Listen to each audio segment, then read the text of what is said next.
Good morning, ladies and gentlemen. Welcome to Professor Ming's Strategic Insights.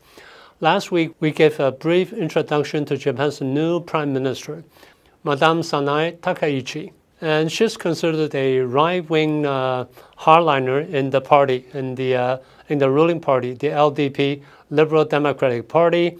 And she's a strong advocate of tough policies in domains like diplomacy, security, or even economic issues. She proposed to have closer relations with countries with similar ideas and values, such as Taiwan and the United States, European countries, Canada, Australia, and India.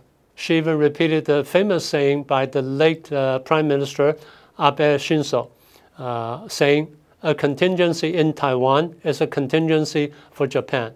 She's considered by Beijing a hardliner Japanese Prime Minister, and even a Prime Minister with an anti-China stance.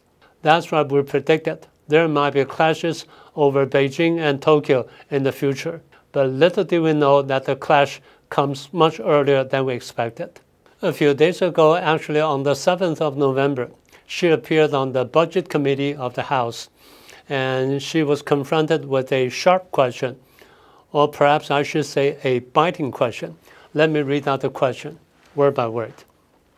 She was asked, does a contingency in Taiwan constitute a survival-threatening situation for Japan, which allows for Japan to exercise the right of collective self-defense? It is a sharp question, no doubt about it. And she responded by saying that Japan's consistent position has been seeking a peaceful resolution to the matter. She did not repeat what the matter was. But anyway, everybody knows what she was talking about. And she said it takes all kinds of information and intelligence to form a comprehensive judgment about what actually happened. Then she goes on to give a further explanation.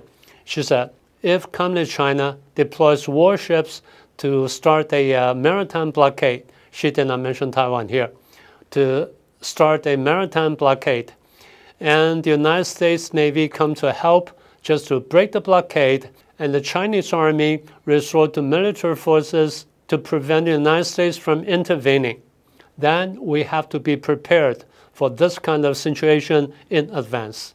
She went on saying, we must contemplate all kinds of worst possible scenarios. If deployment of warships and resort to military forces actually happened, then no matter what, it does constitute a surviving, threatening situation for Japan. This is serious. And in conclusion, she said that a contingency in Taiwan has developed to a very serious situation. We must contemplate on the worst possible scenarios. So that means Takaichi's statements is actually an expression of the possibility of a military intervention on the Japanese side against China. And this is something perhaps we should say unprecedented in Japanese government so-called official position. So why was she so bold? You must still remember, in late October, President Trump paid a visit to Japan, and he invited Takaichi to board the carrier, George Washington. And she even delivered an inspiring speech to the crew on the aircraft carrier. So I think it's not unreasonable to speculate that they must have reached some kind of consensus about the situation in the Asia-Pacific region, about the situation in Taiwan, and about the possible move made by the Chinese communists. And that's where the consensus lies. So as you can imagine, Beijing is really upset about what Takaichi has said. So the spokesperson of the Ministry of Foreign Affairs in Beijing condemned Takaichi for what she said. And he accused her of interfering into China's domestic affairs, seriously violating the One China principle, and it's being completely inconsistent with the political commitments hitherto made by the Japanese government, so they issued a strongest protest against Japanese government.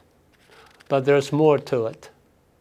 And on the 8th, Mr. Jian, the Consul General to Osaka, Japan, issued a comment on his own X account saying, let me quote this, "If you dare to arbitrarily interfere, then we will simply and unhesitatingly chop off your filthy necks.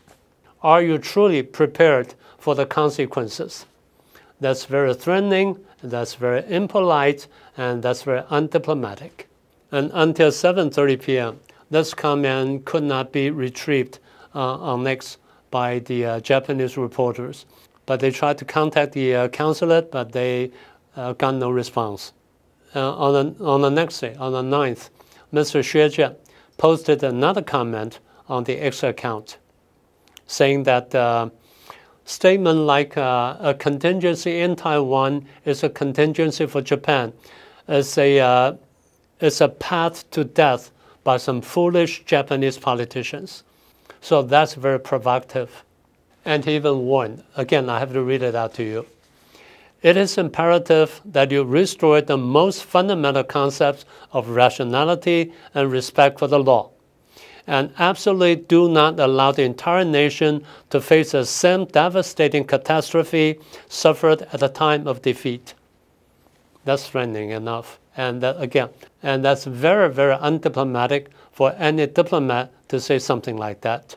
Therefore, angry responses from the Japanese public is not it should not come as a surprise to you. We hear all kinds of angry languages from social media, saying like, this is not a personal opinion, this is the true thinking of the Chinese government, and claiming to or urging to chop off our prime minister's head is an official declaration of war, and this person in Japan poses a real threat to our national security, and things like that. And do you remember Beijing's wolf warrior diplomacy we mentioned to you before? This is one more example that testifies to it, perhaps the most recent one. Of course, not the last one. And again, that reinforces our impression of their brutal and jingoistic behavior toward the neighboring countries.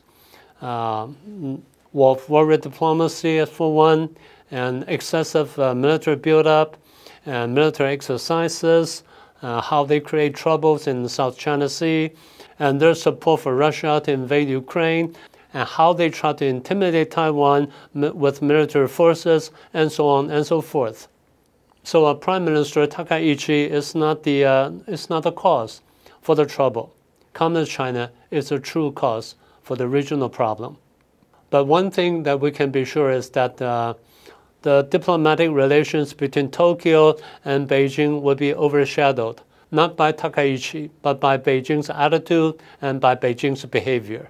But anyway, in the eyes of Beijing, as we mentioned before, they tend to see her as a prime minister with an anti-China stance. Now, one thing we know for sure is that Beijing will try to get rid of her from inside Japan. That's something that needs to be watched very closely in the future. And I think that's all I want to share with you today. I hope you liked today's program, and please share it with your friends, and please subscribe to it if you haven't done so, and please do remember to click the icon bell. And that's all for today. I'll see you next time.